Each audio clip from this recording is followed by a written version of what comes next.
यहाँ जब सीटों की शेयरिंग हुई तो अलायंस इंडिया अलायंस की तरफ से यहाँ पर कोडरमा की जो सीट है वो माले के खाते में गई है और वहाँ माले को तमाम जो इंडिया अलायंस की पार्टियां हैं वो सपोर्ट कर रही हैं। लेकिन जेपी वर्मा जो जेएमएम से थे, जो उम्मीद लगाए बैठे थे कि ये टिकट जेएमएम के खाते में जाएगी तो वो चुनावी मैदान में कूदेंगे, लेकिन जब उन्हें टिकट नहीं मिला, जब पार्टी के पास ये सीट नहीं आई तो बगावत तो उन्होंने भी की और यहाँ से उन्होंने पर्चा दाखिल कर दिया। अब ऐसे में इससे पहले चमरा लिंडा को भी आपने देखा होगा, लोहरदगा सीट से पार्टी के मना करने के बावजूद उन्होंने पर्चा दाखिल किया।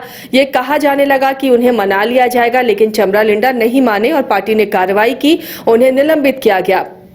अब जेपी वर्मा पर भी पार्टी ने कार्रवाई की है, लेकिन इन सब के बीच में अब कोडरमा में इस कार्रवाई के बाद किस तरह का मुकाबला दिखेगा? क्या जितने और बागी हैं आने वाले दिनों में उन पर भी पार्टी इसी तरह कार्रवाई करेगी, जिसमें बड़ा नाम लोबिन हेम्ब्रम भी है जो राजमहल सीट से चुनावी ताल ठोक रहे हैं। हमारे सहयोगी रंजन भी हमारे साथ जुड़े हुए हैं। रंजन जी, ये जो कोडरमा की सीट है, अब जेपी वर्मा को जब पार्टी ने उन पर कार्रवाई की है तो यहाँ पर मुकाबला कितना दिलचस्प है? अब उनके साथ जेएमएम के कार्यकर्ताओं का वो सपोर्ट शायद ना रहे।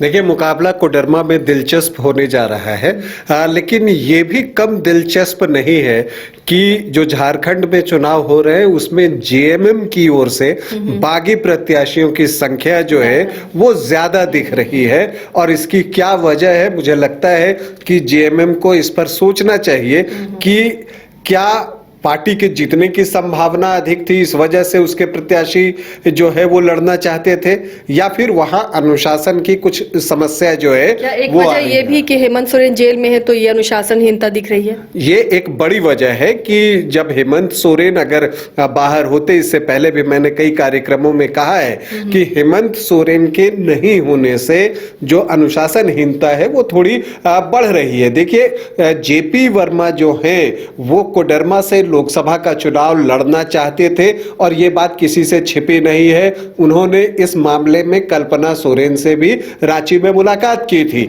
लेकिन उसके बाद जब सीटों का बंटवारा होता है तो ये सीट जो है वो माले को चली जाती है। तो ऐसी परिस्थिति में जो एक अनुशासित कार्यकर्ता होता है वो अपनी पार्टी की बातों को मान लेता है, लेकिन जेपी वर्मा जो है वो नहीं माने।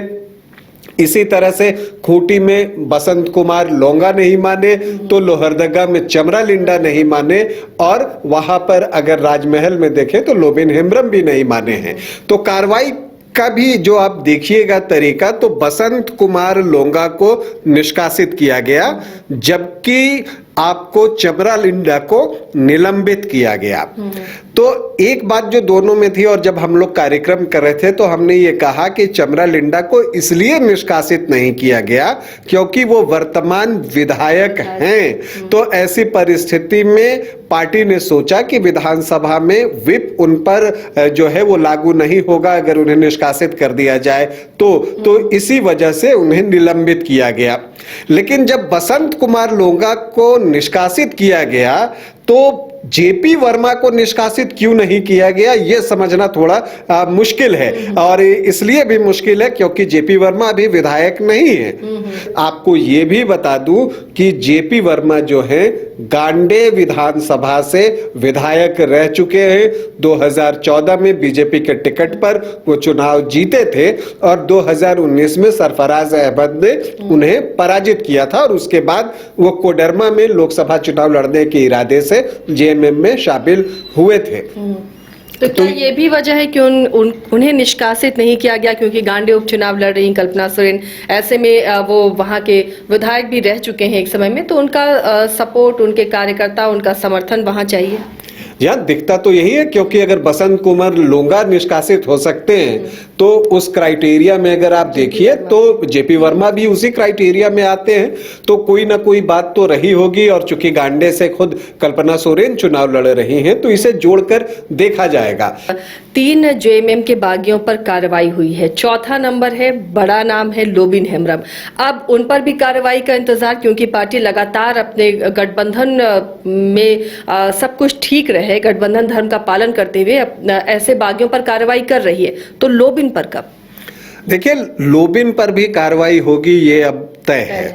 चूंकि जिस तरह से बसंत कुमार लोंगा, चमरा लिंडा और अब जेपी वर्मा पर कार्रवाई हुई है, तो ये तय है कि लोबिन हेम्ब्रम पर भी जेएमएम कार्रवाई करेगा। लेकिन कब करेगा, ये भी एक बड़ा सवाल है। तो देखिए, जो पहले फेज के जो दो बागी कैंडिडेट थे, खूंटी से बसंत कुमार लोंगा और लोहरदगा से चमरा लिंडा, तो पहले इन पर कार्रवाई की गई। इसलिए आपने देखा कि पहले बसंत कुमार लोंगा को निष्कासित किया गया और फिर बाद में जो है वो चमरा लिंडा को जो है वो निलंबित किया गया।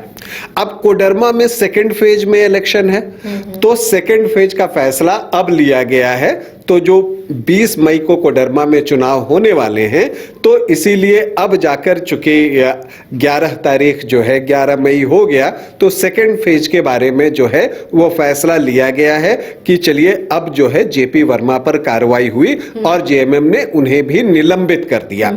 अब जहां तक लोबिन हेम्ब्रम का सवाल है, देखिए उनका कद ऊंचा है, अभी विधायक भी हैं, उनके पास एक जनाधार है, इसलिए निष्कासन जैसी कोई चीज की जाएगी या उस तरह का कोई फैसला आएगा, इसमें मुझे बहुत संदेह दिखता है। उनका भी निलंबन ही होगा, ये मानकर चलिए।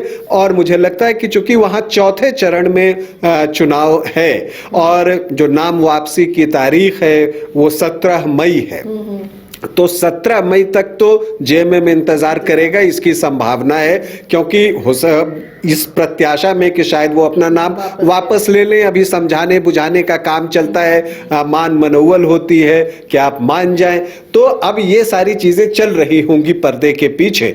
तो क्या लोबिन हेम्ब्रम मान जाएंगे, ये एक सवाल है। हालांकि लोबिन हेम्ब्रम जिस तरह के व्यक्ति रहे, मुझे लगता नहीं है वो जब एक बार फैसला लेते हैं तो उस पर अमल करना चाहते हैं। और जिस तरह की भीड़ उनके नामांकन में जुटी थी, उससे निश्चित तौर पर उनका हौसला भी बढ़ा हुआ दिख रहा है। उनका बॉडी लैंग्वेज भी उस दिन आप देखिए तो बड़ी बहुत कॉन्फिडेंट नजर आ रहे थे। तो मुझे लगता नहीं है कि वो नाम वापस लेंगे।